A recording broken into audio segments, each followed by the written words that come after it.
السلام عليكم، اللهم صل وسلم وبارك على سيدنا محمد. عاملين ايه؟ وحشتوني جدا جدا من الفيديو اللي فات. يا صباح الفل وصباح الورد وصباح الياسمين على عيونكم. يلا بقى معايا النهارده فيديو جميل قوي وهيعجبكم خالص. شفت العظمه اللي قدامك دي؟ هنعملها النهارده بمقادير بسيطه كده وبطريقه كده مبسطه خالص. لو اول مره تعمليها هتطلعيها بالجمال ده. حاجه كده مش معضمه، حاجه مش تخبطها في الحيطه تردلك تاني، لا، حاجه مقرمشه من بره وفي نفس الوقت من جوه كده طريه، تحس ان انت بصي حاجه كده بتدب في البق. يلا بينا كده ندخل الفيديو، ان شاء الله الفيديو هيعجبك جدا.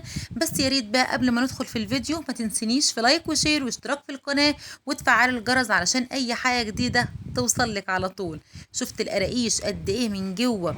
هشه جدا كده ومنفوخه ومفرغه، مش مكتومه كده. يلا بينا ندخل الفيديو ونمشي على المقادير مظبوط.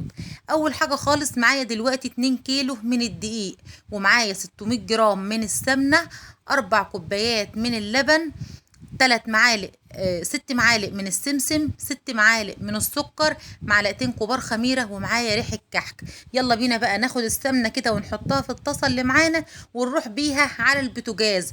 ما تخليهاش تقدح قوي، احنا مش بنعمل كحك، ده احنا بنعمل قراقيش، عايزينها برضو يعني مش بمعنى ان القراقيش بقى دايبه، تكون مثلا دايبه بقى زي الكحك، لا، يعني ايه، تكون مقرمشه كده من بره ودايبه في نفس الوقت. دلوقتي معايا 600 جرام من السمنه، حطيتهم على البوتاجاز يفكوا فقط لا غير. ومعايا دلوقتي 4 كوبايات من اللبن، هاخد كوبايتين اتنين هنزل عليهم معلقتين من الخميره، وهنحط السكر ونقلب الكلام ده ونسيبه على جنب. طيب ما حطناش ليه ال4 كوبايات من اللبن؟ لاني انا مش عارفه نوعيه الدقيق بتاعتك ايه. ممكن تاخد لبن كتير، ممكن تاخد سوائل كتير، او ممكن تاخد سوائل حبه صغيرين. فاحنا نخلينا في الامان احسن علشان ما يبقاش اللبن كله عليه الخميره. خدنا كوبايتين اتنين هنعمل عليهم تيست للخميره عشان نشوفها شغاله ولا لا بالسكر، ونسيب الكوبايتين التانيين نحط زي ما الدقيق بتاعنا هياخد. تمام كده، نركنه بقى على جنب ونجيب بقى الدقيق ونشوف بقى هنعمل ايه. ايوه كده، نجيب بقى المنخل كده ننخل الدقيق علشان يبقى ايه، مفرغ كده وهاشش كده. تمام، انا عن نفسي اي معجنات اي حاجه لازم انخل الدقيق، يعني حتى الاكياس اللي بجيبها من السوبر ماركت بتبقى مقفله دي برضو لازم انخل، هي عاده بقى. هفضل انخل فيه كده علشان ادخل فيه الهواء واخليه خفيف كده. وبعد كده نحط عليه بقى ذره من الملح، ننخل دول كده حلو قوي. نلم بقى الكراكيب بتاعتنا دي، مش هنسيب الدنيا حوالينا كده نلبخ نفسنا على الفاضي. ايوه كده، ذره بقى من الملح دلوقتي، وهننزل ال6 معالق الكبار من السمسم، ونقلب بقى الكلام ده كده. ونص معلقه كده كبيره من ريحه الكحك، يا خرجت بقى على الريحه، حاجه كده تحفه. بصي يكون في الفرن كده جايبه لاخر الدنيا من ريحه الكحك دي. لو عايزه تستبعديها، يعني مش عايزه تحطيها، تمام، بس ريحتها بقى ما اقولكيش حاجه كده، عسل بصراحه.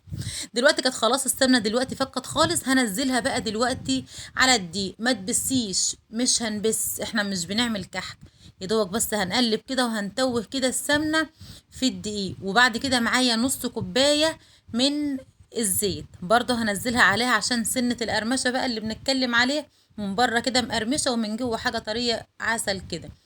نص كوبايه الزيت دي هي اللي هتعمل معانا الكلام ده. والسمنه عشان تطريها ما تخليهاش معضمه. ونبدا بقى ان احنا نقلب كده السمنه في الدقيق لما نتوه بقى. بصي نخليه كله كده، نخلي الدقيق كله كده كله مغلف بالسمنه. كانت الخميره بتاعتي شغاله وحلوه قوي. هنزل دلوقتي بقى اللبن حبه بحبه كده لحد اما العجينه تتظبط معايا. انت ممكن دلوقتي تقسمي الكميه، يعني انا عامله 2 كيلو من الدقيق، انت ممكن تعملي كيلو واحد، ممكن تعملي 4 كيلو دقيق براحتك اللي انت عاوزاه. كيلو الدقيق بياخد 600 جرام، لا، كيلو الدقيق بياخد 300 جرام من السمنه، ربع كوبايه من الزيت. تمام كده، 3 معالق سكر، 3 معالق سمسم، معلقه كبيره من معلقه كبيره من الخميره، نص معلقه شاي خميره كحك، ايوه اللي هي خميره الكحك، وبس كده. واللبن بقى كوبايتين من اللبن. مش هتزودي اكتر من كده، يعني يا كوبايتين يا اقل كمان شويه. هفضل بقى كده ازود انا شويه بشويه كده لحد ما احس ان العجينه خلاص شربت، بقت كويسه كده واندمجت في بعضها، وفي نفس الوقت تكون مفتته معايا، ما تكونش فيها عرق. ايوه بصي بصي قد ايه مفتته اهو، واتظبطت معايا وبقت كده تحفه بصراحه، حلوه قوي كده. اغطيها دلوقتي بقى كده بكيس واسيبها ترتاح شويه، مش هتخمر، هنسيبها ترتاح بس شويه. وبعد كده هنيجي بقى نشكلها زي ما انت شايفه كده، نجيب كده حته من العجينه وبعد كده نبرمها كده رول كده لحد ايوه كده، وبعد كده نبططها بقى. عندك بقى انا عندي السكينه المشنشره اللي هي بتاعه القراقيش، لو مش عندك ممكن تعمليها بسكينه عاديه خالص. ايوه تاخدها كده تساوي الحروف من هنا ومن هنا، وبرضو الحروف اللي في الجناب دي ايوه دي كده تمام كده. وبعد كده هنسويها بقى، انت عايزاها بقى صغيرة تمام، عايزاها كبيرة، اللي انت عاوزاه. الحجم ده حاجة ترجع لك انت، المهم تمشي على المقادير مظبوطة زي ما قلناها مع بعض. بص السمك بتاع القراقيش كده بنفس السمك كده كده حلو خالص. مشي على المقادير مظبوط ان شاء الله تبقى حلوة قوي معاكي. والقطعية دي بقى بتاعتك انت، كبيرة صغيرة دي حاجة ترجع لك انت. بنجيب كده لحدة العجينة نمسكها كده نبرمها برم كده، نخليها زي الرول، وبعد كده نبططها ونسويها من الاربع جناب. وبعد كده نقطعها بقى كده ايه، ايوه كده حلو قوي.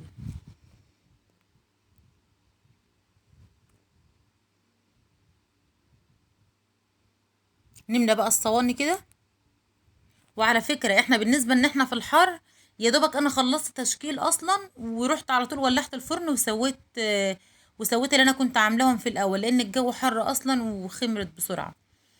طبعا ما كنتش قادرة اقف خلاص، يعني انا عاملة 2 كيلو، مش هفضل انا واقفة مزدنبة افضل اعمل كده على الرخامة فوق، لا قعدت بقى جبت الطبلية العظيمة بتاعتي دي وقعدت في الارض، وهبدأ بقى ان انا ايه اخلص الكمية اللي معايا كلها. زي ما شفنا بقى مرة واتنين وتلاتة، بنجيب حتة العجينة نعملها رول، وبعد كده نبططها كده ونسويها من الاربع جناب ونقطعها بقى كده ايه صوابع، ونرصها بقى في الصواني بتاعتنا من غير ما تدهن الصواني لا زيت ولا سمنة ولا اي حاجة خالص. هي كده هي فيها سمنتها كده شبعان. حلو قوي، كنت خلصت بقى كده كله. عملت معايا كميه حلوه قوي، الاتنين كيلو عملوا معايا كميه حلوه خالص. زي ما قلت لك ان احنا اصلا كنا في الحر، يا دوبك كده خلصت. كانوا اول اتنين انا بدأت فيهم ولعت الفرن على طول. هنولع الفرن دلوقتي من فوق ومن تحت، يسخن كده كويس جدا، وبعد كده هنخلي النار من تحت هاديه خالص. يعني ايه هاديه كده، يعني ايه مش وسط بقى لا، تحت الوسط بشويه. وهنهدي الشواريق اللي فوق دي خالص، هنهدها خالص. وبعد كده هندخل الصواني. التقليب بقى المستمر على طول، ما تسيبهاش وتمشي تروحي في اي حته، لا تفضلي بقى تقلبي بقى ايه في الصواني كده لحد ما تطلع معاكي باللون الحلو ده. تشوفيها الاول من تحت، لما تتحمر كده وتاخد لون كويس، تقومي جايه بقى معليه ايه الشوايه من فوق، تقوم جايه عطيله بقى لون من فوق حلو كده. وبس كده طلعيه بقى كده والف هنا وشفا. يا رب بقى يكون الفيديو عجبكم، ويا رب لو في عندك اي استفسار او اي سؤال ممكن تكتبيه في الكومنتات وانا هرد عليك على طول. وهكتب لك برضو المقادير في صندوق الوصف. يا رب يكون الفيديو عجبك. بحبكم في الله. السلام عليكم.